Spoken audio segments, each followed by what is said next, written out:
Frankie, great to see you. Thanks, welcome Steve. back from your quarantine. Yes. I have to start with the big news from this week, and there's been so much love about this story. Enable's retirement on Monday. Yeah, basically, yeah. I mean, Sunday night, Lord Greenthorpe rang me.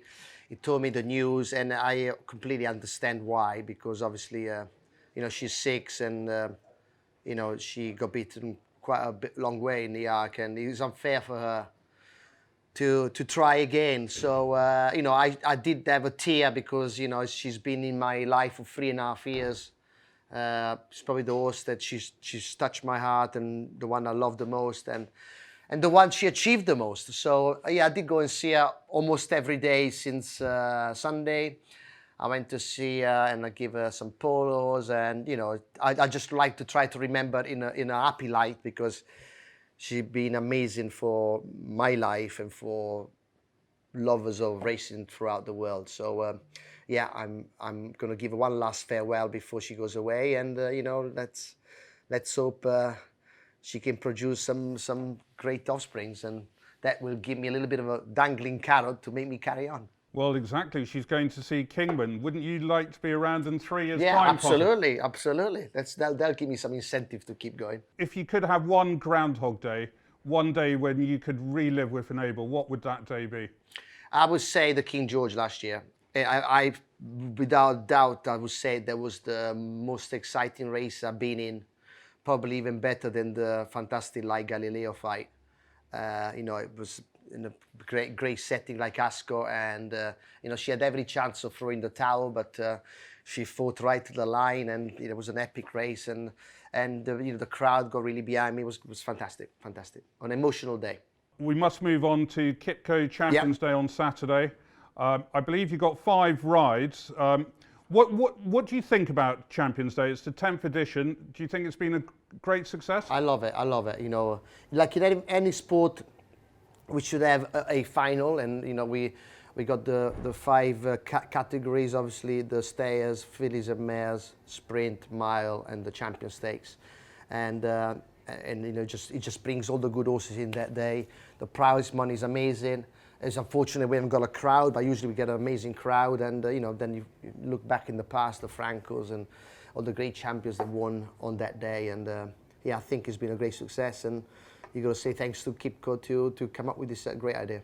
And talking of great champions, first race, which is the 120, you're riding a great champion in Stradivarius. How's Strad come out of the arc? Yeah, it came out really well. I rode him yesterday. It was trying to buck me off. That just shows you how little he took out of himself in the arc. He has won this race. He was second, beaten a nose last year. I think the horse is stronger this year. Where in the past I was always scared about the soft ground, but he proved in the Gold Cup that he can handle it. And he always ran some great races at Ascot, and he's the world's best stayer. So of course he's worthy favourite. I've probably feared the Well filly. She's won 2 Irish Sledges, but you know what I mean. It is a worthy favourite, and you know what to expect with Strad. You know what I mean. He wears his heart on his sleeves, and it gives you his everything.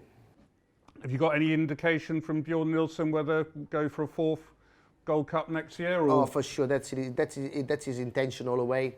It's always been his intention from 3 years back, and we only won away from the almighty Yates, and touch wood, if he keeps in one piece, and we're going to give it another go. Oh, that's fantastic news. Your big ride of the day, I would say, is Palace Pier in the QE2. Yeah. Race you've got a pretty good record on. You've won it 6 times. Do you remember all 6?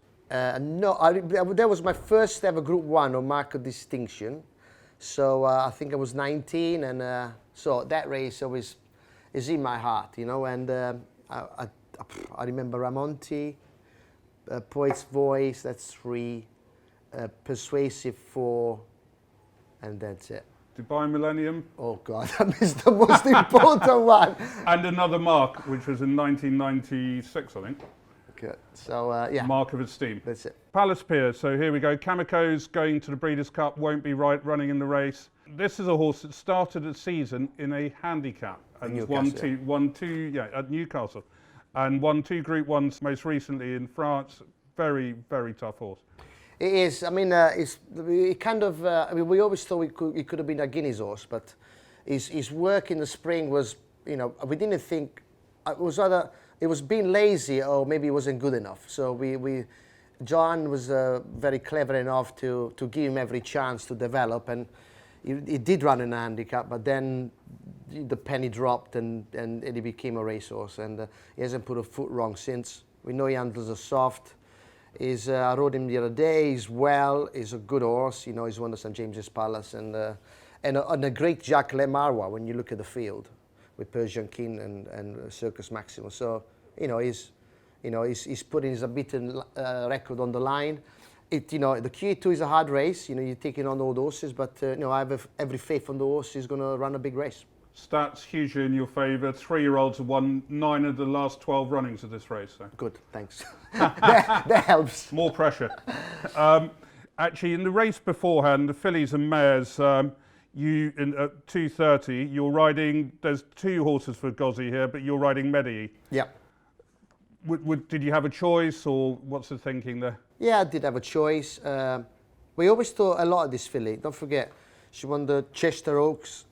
On soft ground. She was Oaks' favourite when she got knocked over, and I won it on Annapurna.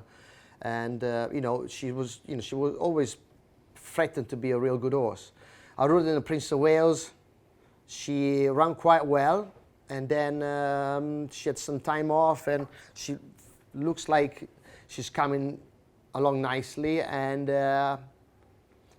look, she's at a big price, but. Homework's been good, and I hope she runs a good race. It's a wide open race, actually, looking at the field. Now, the Champion Stakes, 340. Yes. Mishrif, yeah. Second favourite, about 3-1 shot at the moment. He's done nothing wrong. You know, he's improving 3-year-old. He won the French Derby. I rode him in the Onanum in Deauville, won really well. He's got low mileage. Still thinks that he's improving. That's why I chose him to Lord North. Look, it's a Champion Stakes. You got the Derby winner, you got Magico, you got the William Aggis, who loves the soft ground. He was second last year. It's a tricky race.